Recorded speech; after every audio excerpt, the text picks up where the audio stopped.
You feel it before you understand it, that pull in your chest when autumn air first turns sharp. The restlessness that arrives with spring, whether you welcome it or not. The way winter makes you want to curl inward while summer demands you bloom outward.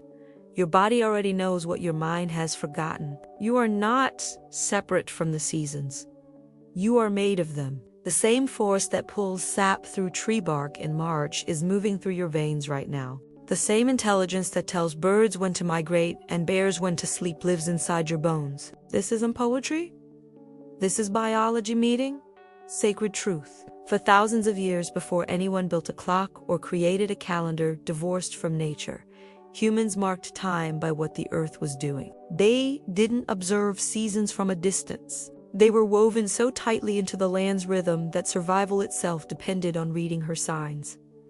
When to plant, when to harvest, when to feast, when to fast, when to make love under fertile moons, when to honor the dead as the veil thinned. This wasn't spirituality separated from daily life.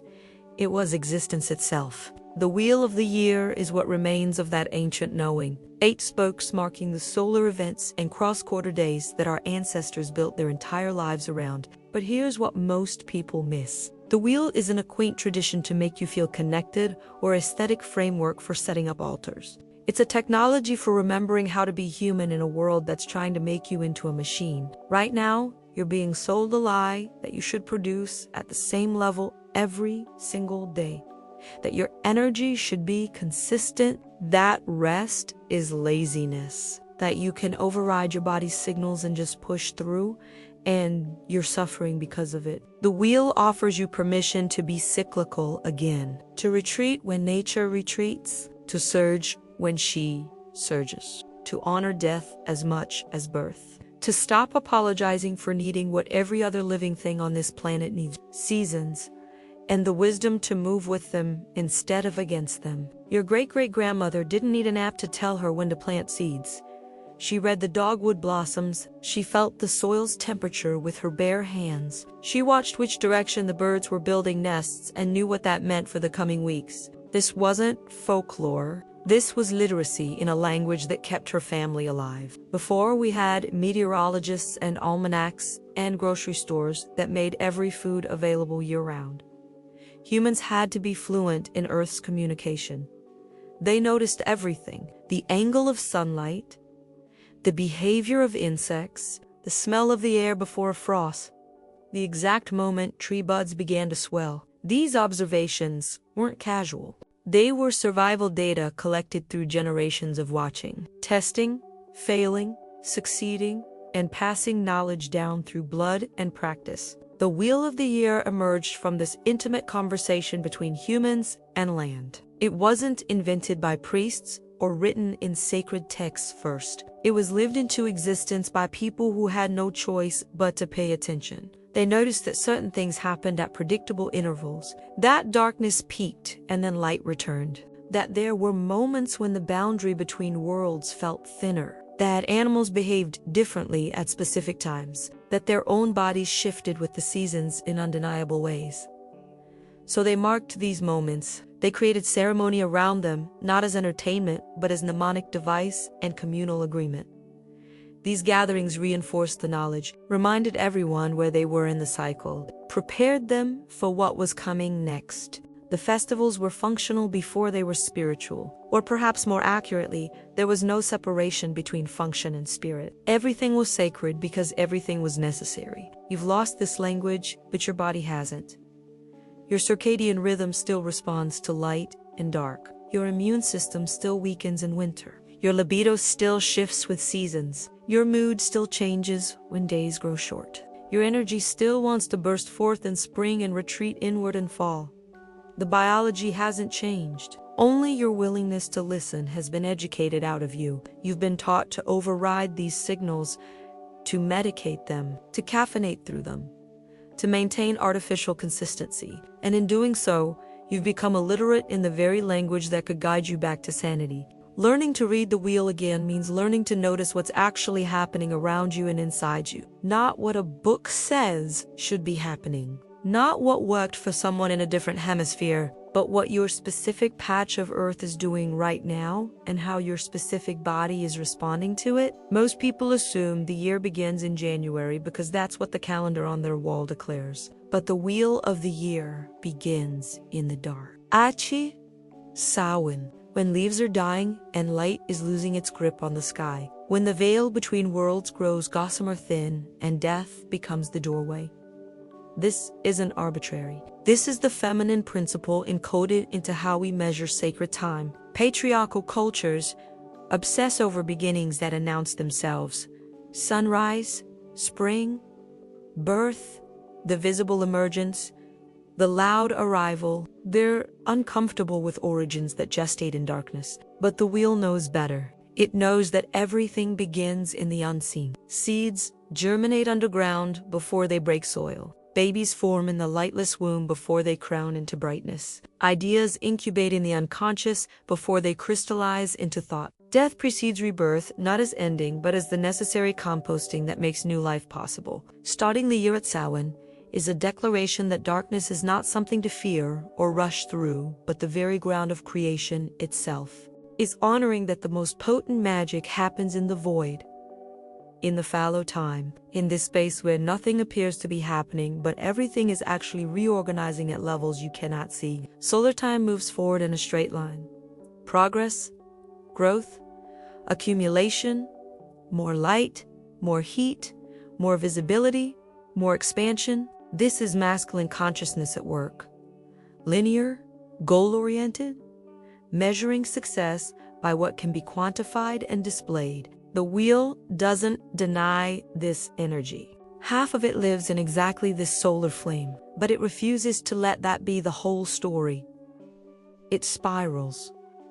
It returns. It includes the necessary contractions, the seasons of release, the times when the only appropriate action is to stop doing and start composting. This is lunar consciousness. Cyclical, receptive, understanding that power isn't only found in the blaze of noon, but in the midnight hour when most people are too afraid to look. Women know this in their bodies, whether they consciously recognize it or not. The menstrual cycle doesn't begin with ovulation. It begins with bleeding, with the shedding, with the release of what wasn't needed.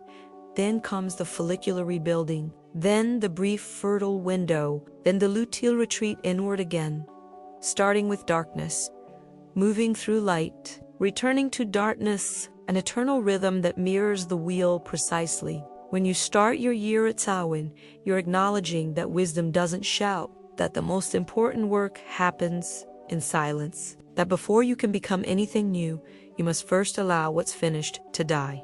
This terrifies a culture addicted to constant growth and visible productivity. But it's the only sustainable way to live, because nothing in nature expands forever without rest. Not trees, not animals, not soil, not you. Your menstrual cycle is a microcosm of the wheel turning inside your body every single month. If you bleed, you're already walking the spiral whether you realize it or not. If you've passed through menopause, you've internalized the wheel in a different way, becoming the living embodiment of the crone who holds all seasons within her simultaneously. This connection isn't metaphor. It's biological reality that was once considered the most potent form of magic a human could access. The days you bleed correspond to winter and the dark moon, the new moon of your body, Samhain energy. This is when the veil inside you thins, when your intuition sharpens, when you have access to knowledge that doesn't come through logic but through the blood itself speaking. Ancient cultures knew menstruating women could prophesy during this time, could see clearly through illusion, could commune with the dead and the unborn. They were feared and revered for this power. The week after bleeding mirrors spring and the waxing moon, Imbolc and Ostara energy rising. This is your follicular phase when estrogen climbs and you feel that unmistakable surge of possibility. New ideas arrive easily. Your energy expands outward. You want to begin things? Plant seeds. Take action. Your body is literally preparing for potential creation. Ovulation is your inner summer. Your Beltane and Litha, the full moon of your cycle. This is when you're most magnetic, most fertile, most connected to the creative force that wants to move through you, whether that's making babies or making art or making love or making change in the world. You're at your peak power, radiant, open, alive with the kind of energy that draws others toward you. Then comes the luteal phase. Your inner autumn, Lamis and Mabon. Progesterone rises and everything starts turning inward. You begin to assess what's working and what isn't. You become more discerning, less tolerant of what drains you. If you're not pregnant, your body begins the process of letting go, releasing, composting, preparing for the bleed that will start the cycle again. Men experience this too, but across the full year rather than compressed into 28 days. Their energy peaks in summer, retreats in winter. They just don't have the monthly reminder that women carry. The tragedy is that you've been taught to override this rhythm completely, to pretend you're the same person with the same capacity every single day of your cycle, to medicate away the wisdom of your luteal phase because she makes you emotional when really she's making you honest about what needs to change, to push through your bleed instead of recognizing it as your monthly Samhain. When the veil is thin and you can hear guidance, that's impossible to access during your summer phase. You schedule important meetings during your winter. You expect yourself to be social during your autumn. You ignore the clear biological signals telling you when to surge forward and when to pull back. And then you wonder why you're exhausted. The wheel of the year gives you permission to stop fighting your body's intelligence, to schedule your life around your cycle when possible, to recognize that you're not broken for needing different things at different times. You're like everything else that's actually alive. Strip away the candles and the altars and the romantic imagery for a moment. The wheel of the year was born from dirt under fingernails and the terror of starvation. It was created by people who understood that if they misread the seasons, their children would die. This isn't about diminishing the sacred. This is about understanding that the sacred grew directly from the soil, from the undeniable reality that humans are animals who must eat. And eating requires knowing exactly when to work the land and when to leave it alone. Imbolc wasn't a celebration of the goddess Bridget returning light to the world because someone thought that sounded poetic. It marked the moment when ewes began lactating, when the first milk of the year flowed, when lambs were born and survival through the tail end of winter became possible because there was finally food again after months of knowing through stored provisions. The magic was real because the milk was real. Ostara wasn't about pasta legs and spring fairies. It was about the earth softening enough to take a plow, about the day length finally being long enough for seeds to germinate, about the narrow window when you had to get everything into the ground or miss your chance entirely and face hunger the following winter. The ritual ensured everyone in the community knew exactly when to act. Beltane wasn't an excuse for people to crown themselves with flowers and dance. It marked when livestock were driven to summer pastures, when fertility in herds and crops became the absolute focus because everything depended on successful breeding and abundant growth. The fires weren't symbolic. Cattle were driven between them for purification and protection because losing animals to disease meant losing everything. Lamis arrived when the first grain was ready to harvest. The first bread could be baked from new wheat. You'd been hungry for fresh bread for so long that this moment felt like resurrection, but it also meant brutal weeks of labor ahead. Everyone cutting grain by hand from dawn until dark before weather could destroy it. The celebration was gratitude and also bracing for the work. Samhain came when all harvest was finally in, when animals that couldn't be fed through winter were slaughtered and the meat preserved, when you knew exactly how much food you had and whether it would be enough, when you faced the possibility of death directly. Your own, your children's, your community's. The veil thinned because the reality of mortality was no longer abstract. These weren't parties. They were survival checkpoints wrapped in ceremony to help humans cope with the fact that nature is brutal and beautiful and utterly indifferent to whether you live or die. The rituals create a meaning around necessity. They bound communities together in shared labor. They marked time in a way that kept people synchronized with what the land demanded. You live so far removed from this now that the wheel can feel like cosplay. Like you're pretending to care about seasons that have no real impact on your life because your food comes from a store and your heat comes from a switch on the wall. But your disconnection from where food comes from doesn't make the wheel irrelevant. It makes it essential. Because you've lost the understanding that you're still completely dependent on these cycles, that every single thing you eat still requires someone somewhere to plant at the right time and harvest at the right time. That climate collapse is happening because industrial culture decided it could ignore seasonal wisdom and force the earth into constant production. Walking the wheel now is an act of remembering that you're not above nature.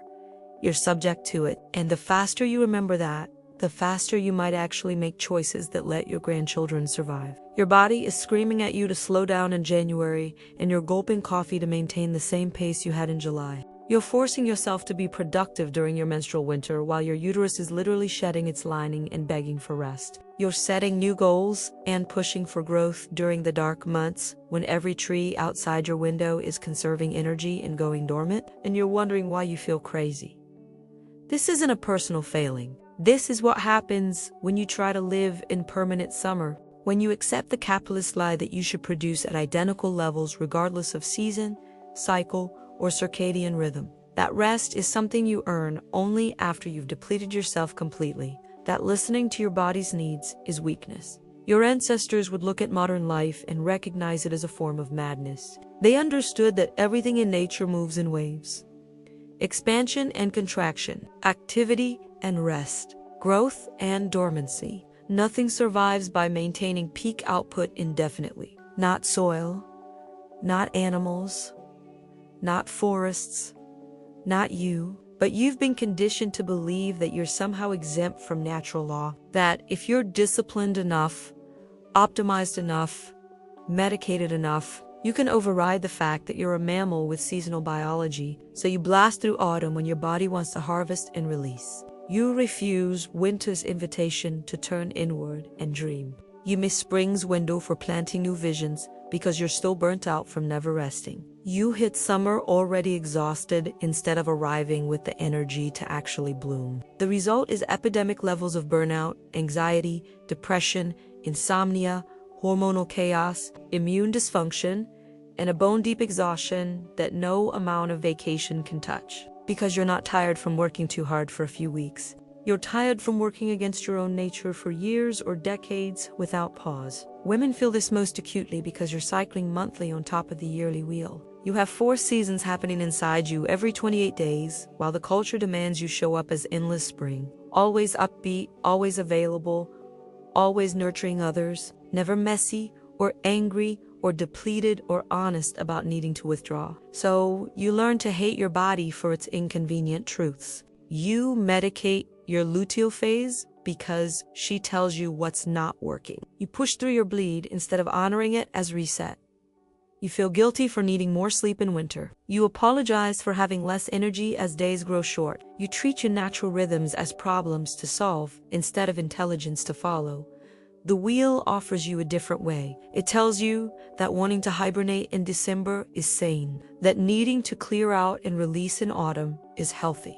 That spring restlessness is your system coming back online. That summer expansion is supposed to happen, but not all year long. It gives you permission to stop pretending you're a machine and start living like the cyclical being you actually are. This doesn't mean you never work in winter or never rest in summer. It means you stop expecting identical output across all seasons. You structure your life so that when possible, you align intense activity with your high-energy phases and protect rest during your low-energy ones. You stop scheduling important launches during your menstrual week. You stop beating yourself up for being less social in November. You work with your nature instead of constantly battling it. And here's what happens when you do this. You stop being tired all the time. Your creativity returns because you're finally giving it the fallow periods it needs to regenerate. Your relationships improve because you're not constantly resentful about overriding your needs. Your health stabilizes because you're not in permanent stress mode. You become more productive overall because you're working in rhythm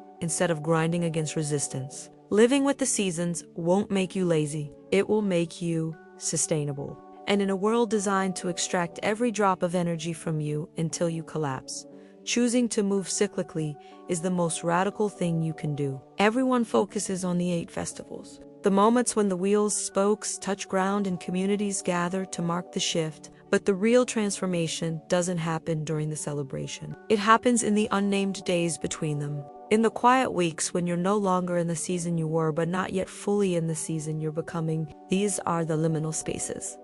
The thresholds, the betwixt in between times when the rules of normal reality loosen and something else becomes possible. Your ancestors knew these periods were dangerous and potent in equal measure. Dangerous because when you're between worlds, you're vulnerable. The old structures have dissolved, but the new ones haven't formed yet. You don't know who you are. You can't go backward, but you're not sure how to move forward. Everything feels uncertain and exposed. Potent because this groundlessness is exactly where real change occurs. When you're locked into a solid identity and fixed routine, transformation is nearly impossible. But when everything is already dissolving, when you're already in the chaos of transition, you can actually become someone new. Think about the weeks between Samhain and Yule. After the final harvest, after the ancestors have been honored and the veil has thinned, you're descending into the darkest part of the year, but you haven't reached the solstice yet. You're in the underworld, but the light hasn't returned.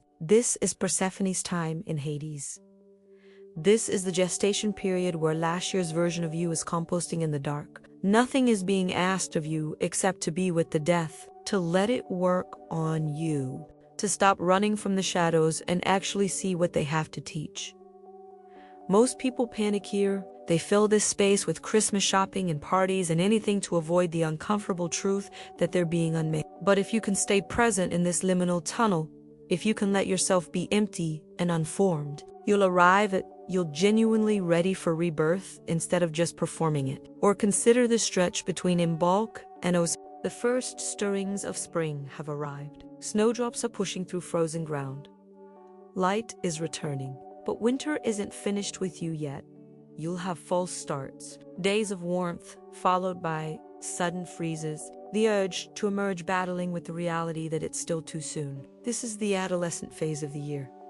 Not child, not adult, not dormant, not fully awake. You're being asked to hold the tension between the impulse to burst forth and the wisdom to wait just a little longer, to feel the life force rising in you without immediately spending it, to build energy rather than discharging it the moment it arrives. If you rush this phase, if you plant too early or commit to things before the ground is actually ready, everything you try to grow will struggle. But if you use this time to prepare, to watch closely, to feel into the exact right moment, when you finally do act, everything will take root powerfully. The culture doesn't teach you how to navigate thresholds. It teaches you to avoid them, to immediately replace what ended with something new, to never sit in the uncertainty, to keep moving, keep producing, keep knowing who you are and what you're doing. But the wheel is telling you that the spaces between the festivals are where you actually evolve, where your old skin gets so uncomfortable that you finally shed it, where you stop clinging to who you were because it no longer fits the season you're entering. This is why vision quests happen in liminal time and space, why initiations involve isolation and disorientation, why spiritual breakthroughs come during threshold experiences like illness, loss, or dark nights of the soul. The stable ground has to dissolve before new ground can form. Learning to walk the wheel means learning to recognize when you're in threshold space and treating it with appropriate reverence. Not forcing clarity when confusion is the teacher. Not demanding productivity when formlessness is the necessary state. Not reaching for comfort when the discomfort is initiating you into the next version of yourself. The festivals give you the map, but the unnamed days between them are where you actually make the journey. You don't need to burn white sage if you've never set foot in the American Southwest. You don't need to call on Celtic deities if your bloodline never touched Irish soil. You don't need to copy someone else's altar setup from a book written for people living in an entirely different ecosystem than yours. This matters because the Wheel of the Year isn't a one-size-fits-all template you download and install. It's a framework for paying attention to the land you actually stand on and the seasons that actually move through your specific body in your specific place. When you blindly adopt practices created for different climates and different cultures, you're performing someone else's relationship with the sacred instead of developing your own. You're treating the wheel like a costume instead of a living conversation. And worse, You might be stealing from traditions that were violently suppressed and don't belong to you. So how do you walk the wheel in a way that's authentic instead of You start by looking out your window. What is your land actually doing right now? Not what a pagan calendar says should be happening. Not what's happening in England or California or wherever the book you're reading was written. What's happening in the place where your feet touch earth? If you live in the southern hemisphere, your seasons are inverted. Samhain energy comes in May, not November. Beltane arrives in November. If you follow northern hemisphere dates while living south of the equator, you're celebrating spring while autumn is actually happening around you. You're completely disconnected from the reality the wheel is supposed to attune you to. If you live in a desert, you're not watching for spring flowers. You're watching for the monsoon. For the specific week when Ocotillo leaves out, for the temperature shift that brings snakes from their dens, your wheel turns around water, not temperate seasons. If you live in the tropics, you might not have 4 distinct seasons at all. You have wet and dry, hurricane season, and gongkam. Your wheel might have only 2 or 3 major movements. And that's what you honor? Then you look at your heritage. What did your actual ancestors do? If you're European descended, there's likely some thread you can trace back to land-based practice before Christianity overrode it. Research what the people who came from your bloodline knew about seasons and agriculture and ceremony. Not to recreate it exactly, but to understand the essence. If your ancestry was severed by a colonization or slavery, if you don't know where your people came from or their practices were deliberately erased, you're not without recourse. You belong to the land you're on now. You can develop relationship with it directly. The trees and rivers and soil don't require you to have the right bloodline. They'll teach you if you pay attention. Your rituals don't need to be elaborate. You don't need special tools or specific words and languages you don't speak. You need presence and consistency. At each threshold, go outside.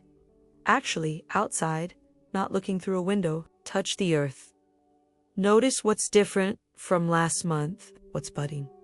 What's dying back? What animals are active? What the air smells like? What your body is feeling? Then do something to mark the moment. It can be as simple as speaking out loud what you're releasing and what you're calling in. Pouring water on the ground as offering. Collecting something from the land to place on your altar. Sitting in silence and just listening. The power isn't in the choreography. It's in the attention. Build your practice around plants and elements that exist where you live. If you want to burn something for cleansing, use rosemary or pine or whatever grows in your region. If you want to honor a deity, research which ones were actually connected to your landscape or ancestry, or work with the spirits of place directly without naming them. If you want seasonal foods on your altar, choose what's actually being harvested right now within a few hundred miles of you. This isn't about rules. It's about relationship. The wheel becomes real when it connects you to something beyond yourself that you can actually touch and tend and be changed by. When it roots you in place instead of making you a spiritual tourist borrowing aesthetics from everywhere and belonging nowhere. The wheel will break you open. Not because it's cruel, but because wholeness requires that you stop amputating the parts of yourself you've been taught are unacceptable. And those parts live in the dark half of the year where most people refuse to go with honest eyes. You want the maiden's promise of spring, the mother's abundance of summer, but you'll do anything to avoid the crone who waits in the shadows with her shears ready to cut away everything that no longer serves. You'll skip right over the uncomfortable goddesses, the ones who aren't safe or nurturing or convenient, the ones who demand you face what you've been running from, but they're not optional. They're the initiators, the psychopomps who guide you through the necessary depths, and if you keep avoiding them, you'll stay stuck in the shallow end of your own life. Hecate stands at the crossroads between Samhain and Yule, three-faced, torch-bearing. Accompanied by howling dogs, she's the goddess of witchcraft and necromancy and the liminal spaces between worlds. She doesn't appear to give you easy answers. She appears when you're genuinely lost and everything you thought you knew has failed you. When all 3 paths look equally dark and you have no map and no guarantee of safety, she doesn't tell you which way to go. She holds the light while you choose, while you access your own inner knowing that's deeper than fear. while you learn to trust yourself in the underworld. Most people pray to avoid this crossroads. They'll do anything to maintain the illusion of control, to keep walking a path that's killing them slowly rather than face the terror of standing in uncertainty and making a choice that will change everything. But Hecate doesn't let you pass until you prove you can navigate by your own inner flame. Cailleach rules the winter, the veiled one, the storm hag who strikes the earth with her staff and brings the killing cold. She's not pretty. She's not gentle. She's the face of winter that will let you die if you're not prepared. The aspect of nature that doesn't care about your feelings or your plans. She shows up when everything goes dormant, when all your summer projects wither, when the enthusiasm you had in spring feels like it belonged to a different person, when you're forced to confront how much energy you've been wasting on things that bear no fruit. She demands brutal honesty. What are you carrying that's already dead? What are you pretending still has life? What needs to be released so you stop hemorrhaging energy trying to revive a corpse? She doesn't accept your excuses or your sentimentality. She doesn't care if it's hard. Winter comes regardless.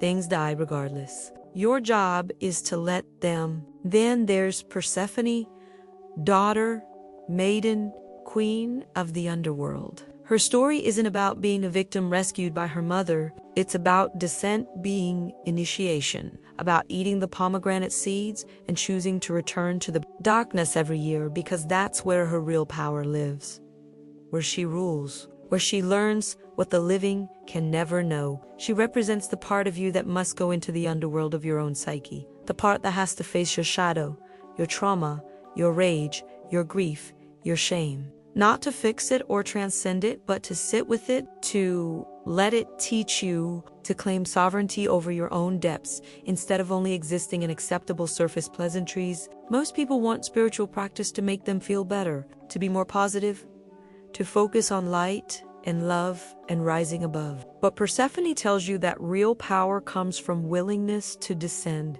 to spend half your time in darkness, to know yourself as completely in winter as you do in spring. These goddess faces aren't beings you worship from a distance. They're initiatory experiences that will come for you whether you're ready or not. Hecate arrives when you're lost. Cailleach shows up when winter comes. Persephone pulls you down when it's time for underworld work. Your only choice is whether you go consciously and with willingness or kicking and screaming while pretending it's not happening. The will guarantees you'll meet them. The dark goddesses are woven into the very structure of the cycle.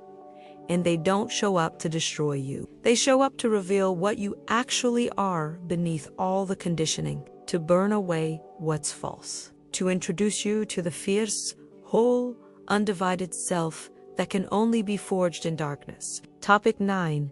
Your first conscious turn around the wheel. You don't need to wait for Samhain or any particular festival to begin. You start wherever you are, right now. Today, in whatever season is actually happening outside your window and inside your body. This moment is the threshold. Look around you. What is the land doing? Is everything green and growing? Then you're in the expansion phase. Is color draining from leaves? You're in the release phase. Is everything dormant and quiet? You're in the dreaming phase. Is life just starting to stir? You're in the awakening phase. Notice without judgment, you're not behind. You're not doing it wrong. You're simply becoming aware of where you actually are in the cycle instead of where you think you should be. Now, check in with your body. Regardless of the outer season, where are you in your personal cycle? If you menstruate, where are you in your month? Are you in your inner winter, spring, summer, or autumn? If you don't bleed, how's your energy? Are you feeling expansive and outward or contracted and inward? Are you in a creative phase or a rest phase? Again, just notice. The practice begins with paying attention, with breaking the trance of sameness that modern life tries to hypnotize you into, with recognizing that you and everything around you is in constant motion through phases that have distinct qualities and needs. Here's your actual practice for this first turn. Choose one simple act of observation. You'll do it each of the 8 festivals. It doesn't matter if you can name them all yet or know their traditional dates. What matters is that you mark the solar events, the two solstices when light peaks and darkness peaks, the two equinoxes when day and night balance, and the 4 cross-quarter days that fall between them. You can look up the dates, or you can fill into them by watching the sun's position and the land's response. When you notice a threshold approaching, go outside, barefoot if possible. For 10 minutes, just be present with what's happening. Touch a tree and feel if the sap is rising or falling. Put your hands in soil and notice its temperature and moisture. Watch the quality of light. Listen to which birds or insects are active. Feel the air on your skin. Then ask yourself 3 questions. What is dying or needs to die in my life right now? What is being born or wants to emerge? What is the medicine this particular season is offering me? Don't force answers. Let them call me. Sometimes you'll know immediately. Sometimes you'll need to sit with the questions for days. Write down what comes, not in elaborate journal entries, unless that calls to you. Just simple notes, fragments, images, words. Track these observations through a full year. By the time you return to where you started, you'll have made a complete revolution. You'll have data about your patterns. You'll see how your energy actually moves. You'll recognize which seasons challenge you and which ones feel natural. You'll have a map of your own rhythm. That's worth more than any book can give you. During this first year, also pay attention to resistance. Notice when you want to push through exhaustion instead of resting. When you want to force growth in dormant times, when you avoid necessary endings. When you're uncomfortable with abundance, your resistance points are showing you where you've been conditioned against your own nature, where you're still trying to be a machine instead of a living being. Be gentle with yourself, but be honest. The wheel will keep turning whether you fight it or flow with it. But your quality of life dramatically improves when you stop exhausting yourself swimming against the current. One more thing. Don't try to celebrate all 8 festivals elaborately in this first year. Don't buy a bunch of Ulta supplies or feel pressured to perform rituals you found in a book. Just show up at each threshold. Witness what's real. Let the land and your body be your teachers. The wheel doesn't need your performance. It needs your presence. Everything else will grow naturally from that foundation once you've actually established relationship with the cycle. This isn't about becoming a perfect pagan or getting it right. This is about remembering your part of nature. That you're allowed to move like water in seasons and moon phases instead of like a machine that's always on. Start there. Start here. Start now. You will never step into the same season twice. This is the truth that changes everything. Because the wheel isn't actually a wheel, it's a spiral. Each time you complete a turn, you're not returning to where you were. You're arriving at the same point in the cycle, but at a different altitude, a different depth, a different level of understanding. Last year's Samhain is not this year's Samhain. You've changed.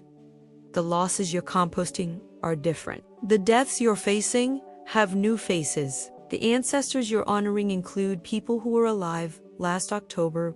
The underworld you're descending into has new chambers you've never explored. You thought you knew what winter meant, and then you lived through a winter that taught you something your previous winters couldn't. You thought you understood spring, and then you experienced a rebirth so profound it rewrote your definition of what emergence feels like. Every return is also a first time. This is why the wheel never gets boring or redundant if you're actually walking it instead of just reading about it, because you're not performing the same ritual year after year. You're meeting yourself as you are now, in this body, at this age, with this history.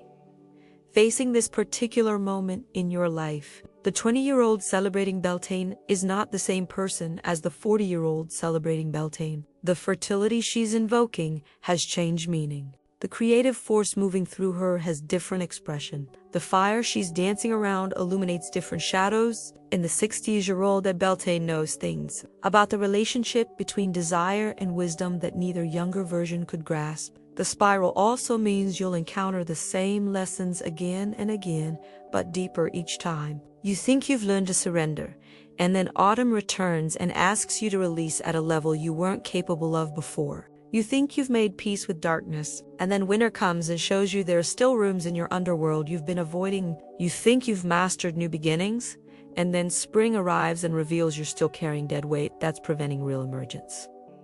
This isn't failure. This isn't you being broken or slow or spiritually inadequate. This is how growth actually works. In spirals, in layers, in returns that reveal what you couldn't see during the last pass. Every time you walk the wheel, you're both the person learning the lessons for the first time and the person who already knows them from previous cycles. You're student and teacher simultaneously, beginner and elder at once. This is the paradox of cyclical time.